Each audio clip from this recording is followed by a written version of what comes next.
লেবাননে হিজবুল্লাহ প্রধান হাসান নাসরাল্লাহকে হত্যার পরও থেমে নেই ইসরায়েলের বোমাবর্ষণ। একের পর এক হামলায় ধ্বংস করে দেয়া হচ্ছে স্থাপনা। এতে দীর্ঘ হচ্ছে মৃত্যুর মিছিল। ইসরায়েলি বাহিনী দাবি করেছে, গত শুক্রবারের হামলায় নাসরাল্লাহ ছাড়াও প্রাণ হারিয়েছেন হিজবুল্লাহর আরও বেশ কয়েকজন নেতা। এদিকে হামলার একদিন পর উদ্ধার করা হয়েছে হাসান নাসরাল্লাহর মরদেহ।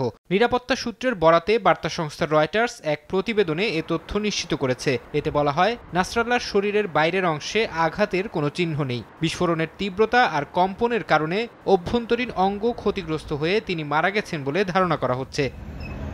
তেল আবিবের অবিরাম বোমাবর্ষণে একদিকে যেমন লেবাননে প্রাণহানির সংখ্যা বাড়ছে, অন্যদিকে বাড়িঘর ছেড়ে পালিয়ে যাচ্ছে হাজার হাজার মানুষ।